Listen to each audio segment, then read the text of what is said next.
Jason, How are you? I'm good, man. How are you? I'm doing well.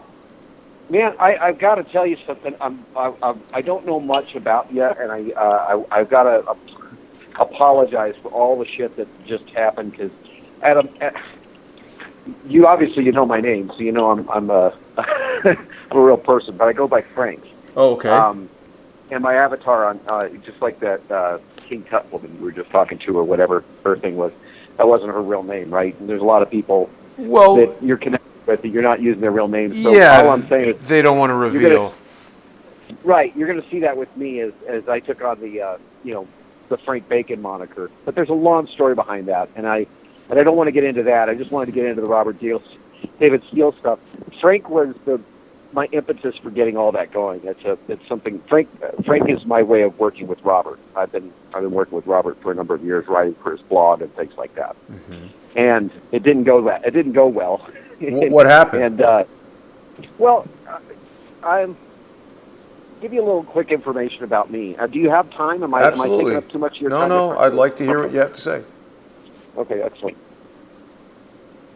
I've been following him for years, and I've been a big fan of his. I'm not too much younger than you guys. I'm in my mid-40s, but this would have been late 30s. I was getting involved in politics and waking up and seeing all the problems in the world, and I was following, Alex Jones and things like that. Yep. And this was the only guy I really dug because he was into open source everything. Yeah. And everybody in my circle can't stand him because he's ex-CIA. So my circle of groups are friends. Now, let me just stop you for a second. How do we know that? Yeah. How do we know that he's ex-CIA? What proof is there? What evidence is there of that? Well, that's a good point. You bring up a good point. Like, have I gone through the rigmarole of verifying everything that he's put out there? Not necessarily, but I have done some research on him to the point that I know he's very well respected in the world as far as like his writings. So he was in Norway, for example. He was giving a talk in Norway to the military in Norway. I would assume that they had done some of their due diligence as to whether or not this guy was just some old maybe they just Virginia. assumed that everybody else did their due diligence. I mean, look, people who are in the CIA don't go around really saying they're in the CIA that much, and of course the CIA would never confirm or deny such a statement. So I'm not saying he is or isn't. I'm just saying let's assume for a moment he's a con man, or a hypothetical situation in which he may be a con man. Claiming to be an ex-CIA agent is sort of the perfect con. You're making a good point, and you know what? This is going to get into a much better discussion, I think, with you because that's kind of what Frank is.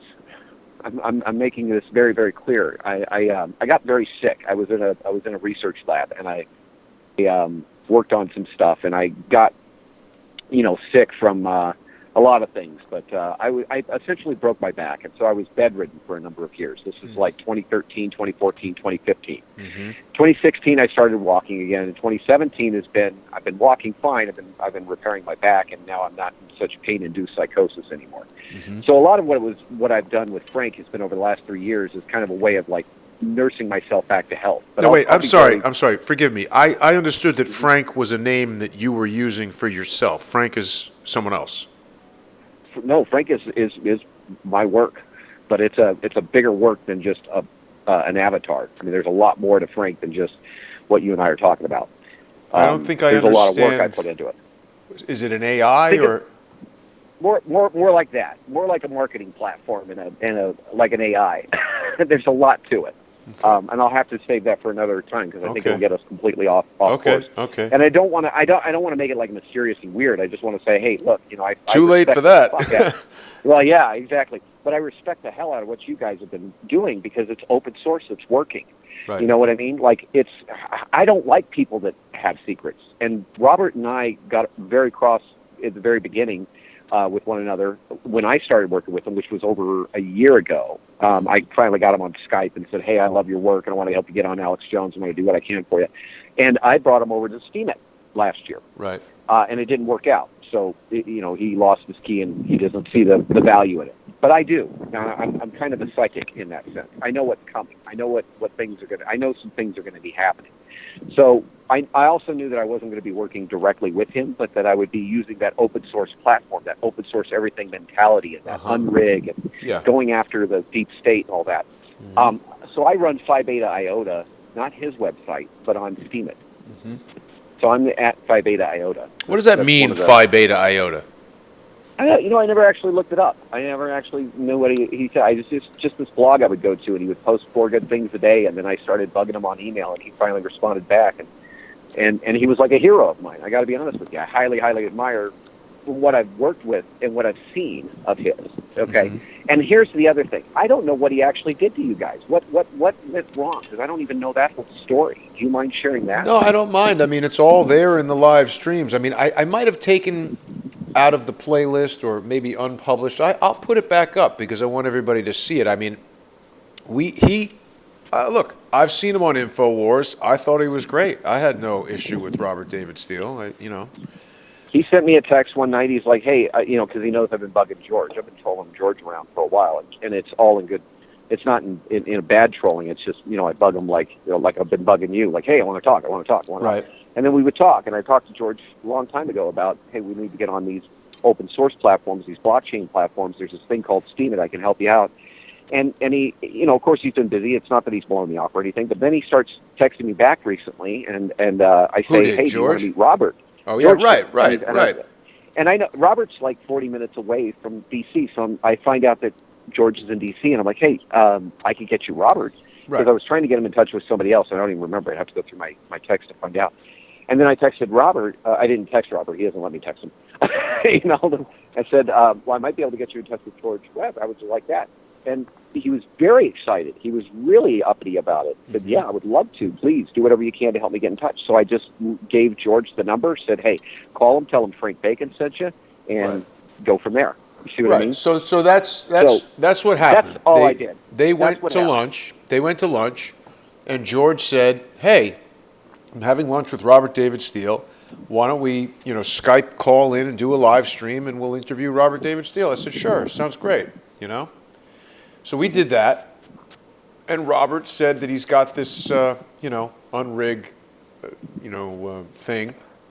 Which is legitimate. I mean, that is legitimate with Cynthia McKinney. Well, and whatever it is, he presented it to us. We've got this unrig thing, and there's a Indiegogo or whatever where he's trying to raise money. And in good faith, I felt a little reluctant about this because at that point we hadn't monetized our effort, and even now we're not taking advertising or supporting outside products. We're just, inviting viewers to sponsor Crowdsource the Truth if they feel they want to, and there's no obligation. Everybody can still access it for free and everything like that. But we were sort of did this little mini impromptu telethon for him that I wasn't fully comfortable with. But, George has become a close ally, close friend, my partner in this effort. And so, dude, I watched you bail him out of jail. Man. I know that you've gone there. That's got nothing to do with it. That's got nothing to do with it. But I'm just saying, he and I have developed a trust, and so he was with Robert, and this is what he wanted to do. So we did it.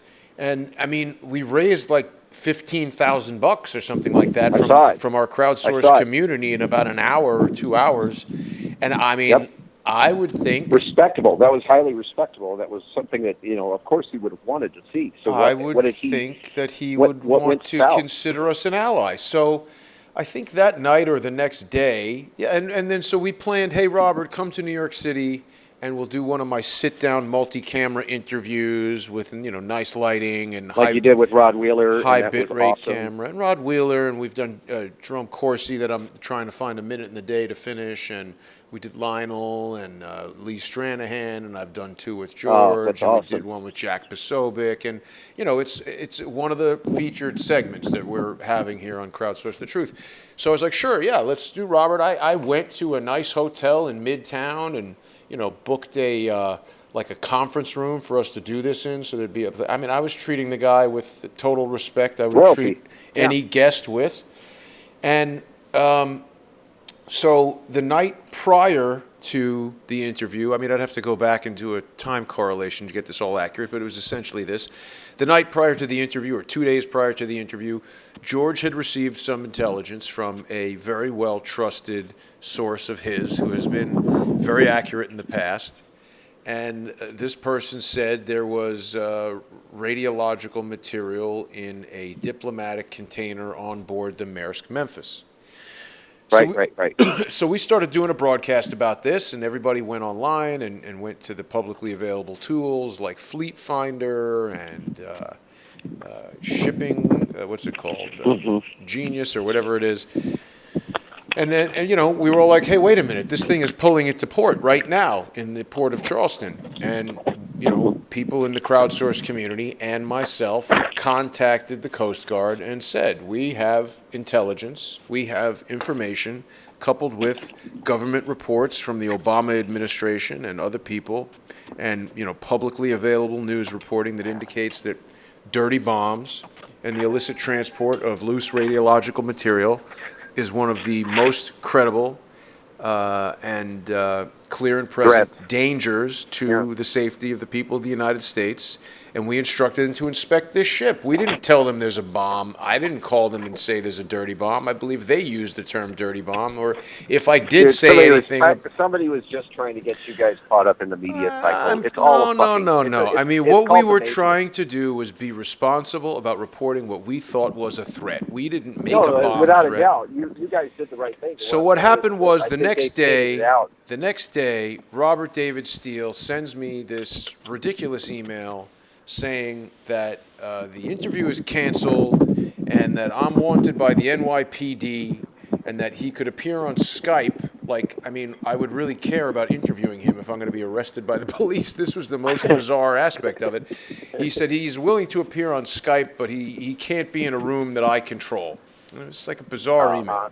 So I called him up. I thought he was a friend and an ally at that point, and I called him up and I said, well, what is this about the NYPD? My apartment is just a few blocks away from the police precinct, and certainly if the Coast Guard or the FBI or any government agency wanted me arrested, I would imagine the NYPD would be here in a matter of minutes. And I hadn't even seen his email. It was an hour and a half old by the time I saw it because, unlike him and some of his potential friends, I'm not monitoring everything he does at every minute of the day and commenting on it right away, which I also find a little bit odd. Not that there's anything illegal about that. I'm not suggesting that. They just seem very obsessed with me, very interested in what we're doing. So I called him up and I said, what is this about the NYPD? And he said, well, I can't do the interview, but if you want to do Skype. And I was like, Robert, I don't care about the interview. I want to know about the NYPD. How do you know this? And he told me he has connections and he has contacts and he's, sophisticated intelligence person and all this. And, he basically said, Jason, our relationship is over.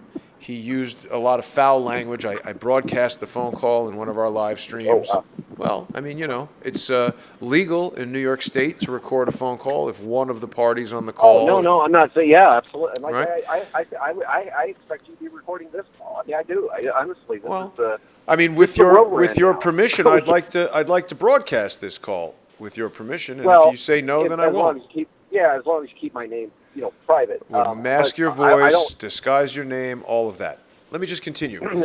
So he's cursing at me in this phone call. He's cursing at me and sending me threatening emails.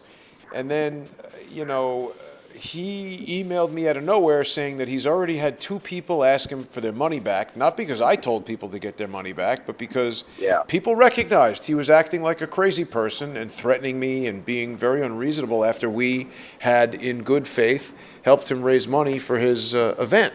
Yeah, a lot of it. Or his organization or whatever it is. So he told me, be very, very careful, and he's sending me these threatening emails. So, it basically escalated from there. I told him not to communicate with me anymore. I have no interest in speaking to him. He sent me some certificate from his thing that said that I'm a part of his revolution, and I told him I want my money back.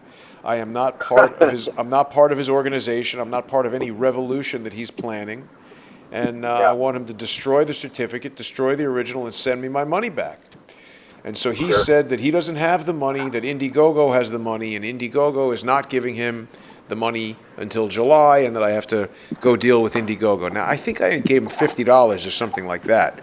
And obviously, I don't want to lose $50, but I got a lot of things going on. $50 is not at the forefront of my mind. You don't want to give him $50. I want to get the money back, but I just haven't had a chance to. We've been trying to contact Eric Braverman. We've been trying to contact Julian Assange. It seems that, He seems affiliated with DeFango. He's appeared on DeFango's show, and DeFango has praised him. So, I don't know what that tells you about him. But DeFango has also claimed that he contacted his colleagues at Oxford. And then, obviously, as you saw, they tried to kick us out of Oxford. We weren't there doing anything. Yeah, I don't think that had much to do with DeFango, and he operates much the same way. Well, so why do you suppose the Blavatnik School of Government would want to kick us out for simply sitting there and wanting to report on their event if it wasn't that someone called? Good point. I mean, I think that, number one, it's interesting to see that Braverman's actually alive, and that is odd. But you guys have become very famous as being these incredible, like the mystery gang, Yeah. Well, you're famous enough, and not only are you famous enough, I have a great deal of respect for people that, in good health and good conscience, go out there to fucking snap the dragon that we're trying to put down. I'll be really clear with you. I'll be very frank with you. Yeah. My reality is I want to see an end to the fucking deep state. I am tired of not being free, and I see the internet as being this great equalizer of people being able to create the types of organizational structure that they need. Their networks are markets in my world, okay? Yeah. And they've created this cloud, this fog of war, and when I say they, I'm talking about people that are in charge of markets, the world, the money, the oil, the wars, all that stuff. Call it the Rockefellers, call it the Rothschilds, call it just a bunch of rich people. But I know for a fact that what George has done could get Hillary Clinton thrown in jail, and that's the witch I want to see go down. We're just trying to stamp out corruption. We're just trying to stamp out corruption. And the thing is, if Robert David Steele has a problem with me and there are people contacting him saying they want their money back, the proper thing for him to do is just say, thank you, here's your money, we're going to carry on with what we're doing. I mean, he's the one. Call you up and cuss you out. Right, and people. I'm not pursuing people in our group. They're contacting me and saying, "Look at this crazy email that Robert sent me, where he's saying that you're a mental patient and that you're sick and you're stupid and all this." It's like, he should go do whatever the hell he wants, as long as he's not deceiving people in our community, a community that we are building based on integrity and trust and honest people that want to help each other. I'm not pulling any scams. I'm saying if you like these videos. And Jason, what's funny is that's what I read in his marketing. Like I feel like luckily I'm a free agent. I'm freelance. I can go and do and associate with whoever the hell I want. But when I see the truther movement or whatever movement that's coming together to actually expose the corruption, start getting this kind of stuff start happening, I don't think Robert's your real enemy, and I'm not calling to defend him, and I'm certainly not going to call him and try to defend you. But what I would love for you guys to just get either clear of one another or figure out that maybe somebody was messing with both of you. All I want him to do... No. I'm sorry. Listen, if he was dealing with me in a legitimate fashion, and if he was an ally and a friend, I mean, we just raised $15,000 for him. So let's assume someone did contact him and say, hey, NYPD is going to arrest Jason. Why wouldn't he just call me and say, hey, I don't think we're going to be able to do the interview tomorrow because they've just received good information that you're going to be arrested by the NYPD. Why don't you go down there to the precinct and turn yourself in? Because that's exactly what I would do. If the NYPD wanted me, I'm not going to run from the NYPD. No. I would go over there and I would demonstrate that I'm not going to resist arrest. I would want a lawyer, and I'd go in there and I would face the charge. Because as you can see, I am not wanted by the NYPD, and I personally verified that by going there and asking them and calling. And he could have done that. He's this big, fancy intelligence operative. He could have done that. He was clearly, in my mind, trying to intimidate me. In the email that he sent to me, he included a message for George, which obviously he wanted me to see. Why does he need to CC me on a message for George? He said to George... It's childish. It's childish. It's like a 5-year-old, okay? He says, George, I think the best thing for you to do is dump Jason and come work with me. So now he's accusing me of tortious interference, which is a civil tort. That's not a crime. That's interfering with somebody else's business. He's the one that's committed that civil tort. I don't need to sue him. He's a loser, and I don't want money from him. I just want him to give the money back to our Crowdsource community members who feel that he was less than honest with them, that he was less than honest in his dealings with me. That's all I want. I don't ever want to talk to him again. I have no respect for him, and I don't care about the truther movement or whatever movement. I'm not going to join a movement. I started a website because I see disinformation and dishonesty in the news. I don't need to join up with Robert David Steele or whoever, DeFango, because they claim to be the truther movement. I think they are lying to people who are in the truther movement, and that's my opinion based on evidence that I've seen in emails and crazy phone calls. It's a really valid opinion, because I kind of agree with you. I do. I mean, it's not about agreeing or disagreeing. It's just about, like, we're in the same mess. I mean, the same kind of corruption affects you that it affects me.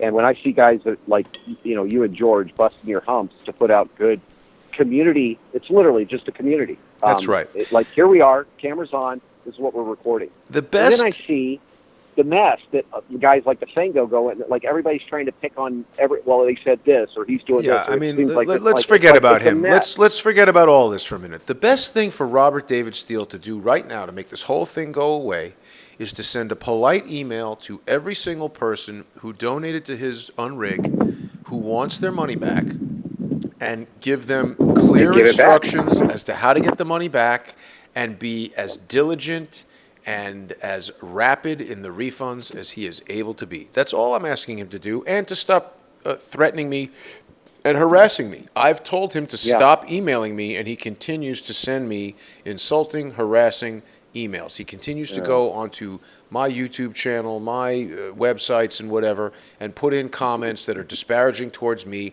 And he is using the same tactics that we have observed Hillary Clinton and others, where they accuse the opposition of doing what they themselves are doing. Yes, exactly. Yeah. He told George, walk away from Jason. George and I are engaged in an endeavor. We are creating a crowdsource news organization. Now, obviously, I can't fund this indefinitely. I have. Okay, hang on a second, because this is where I don't want to interrupt you, but I want to insert here. You don't have to. This is why you and I should be talking about Steam. Well, I mean, I just bring it up. The only reason I bring it up, Frank, is because I introduced a monetization program last week. Trish and I spoke about it and also took input from the crowd. My initial idea was to put T-shirts and mugs so people could buy things and support it through that. But we had over 100 comments from people saying they didn't want that because too much of the money was going to the T-shirt company, and they just wanted to give $10 or $5 or $20 or whatever the amount is. We're not forcing people to pay. All of the content is available for free.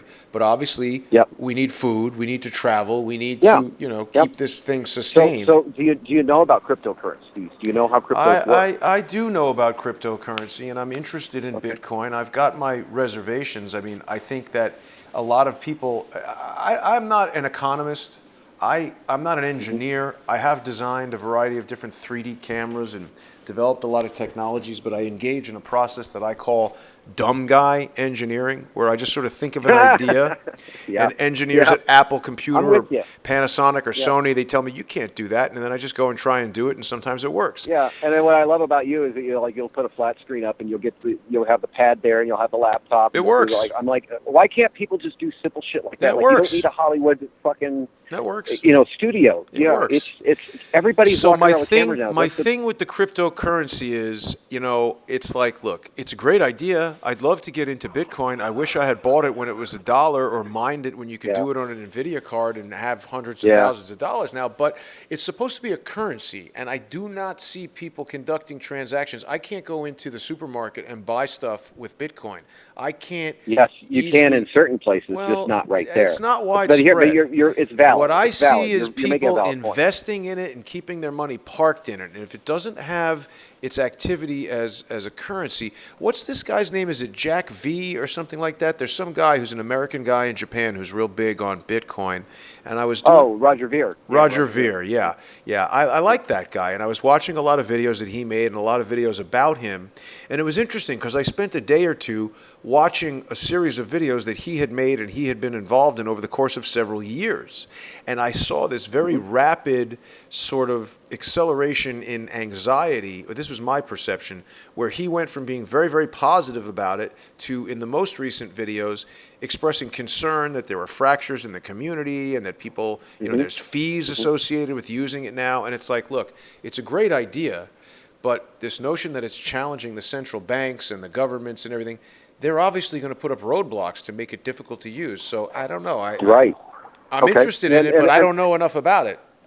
Well, this is where you and Frank can work. And when I say Frank in the third person, you understand that Frank is this marketing platform that I came up with when I was fucking paralyzed. I couldn't move a finger. I would be remiss if I didn't explain this to you. So I've had this bad health issue, and a lot of my mind went with it.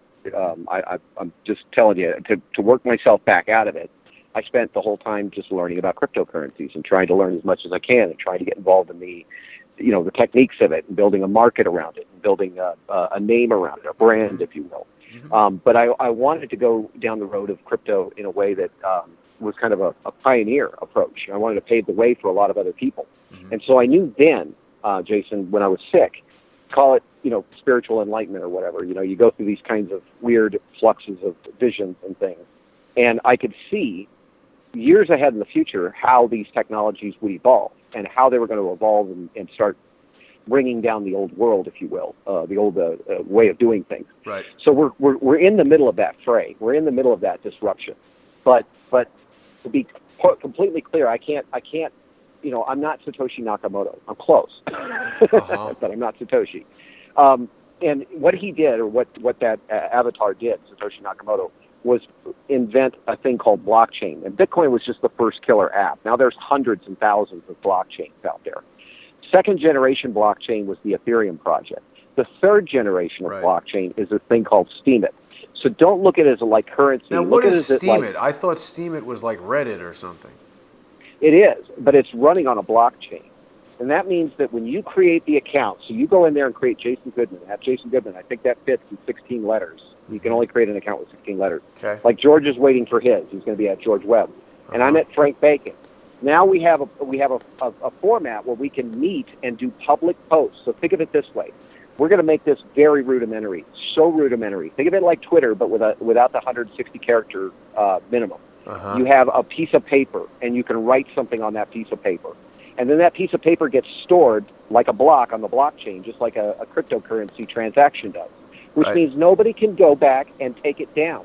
Nobody can go back and edit it. If you put it up on midnight on the 1st of January, of 2017, it'll be there in 2217.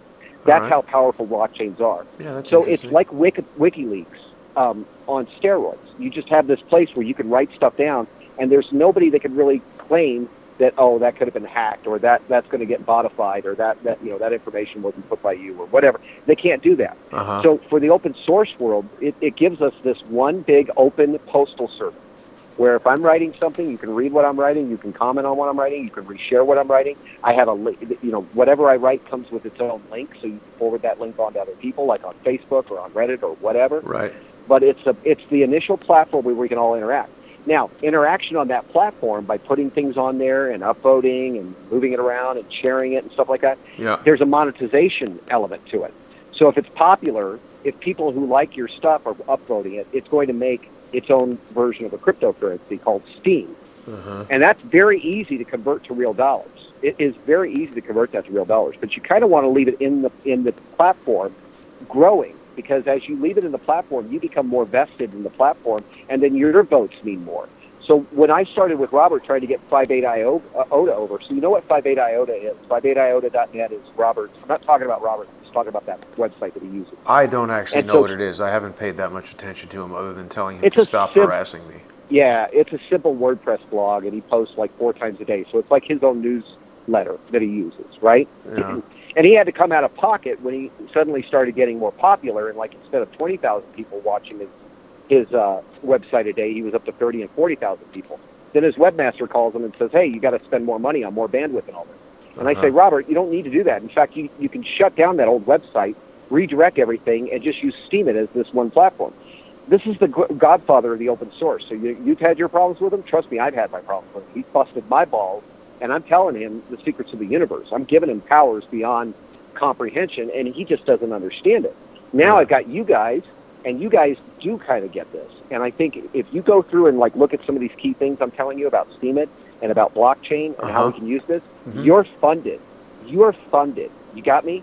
Whatever you want to do, you're funded. You have permission, not mine, the universe, the fucking universe. The cosmic law has given you permission to just open this up. But I don't understand how it turns into actual money, though.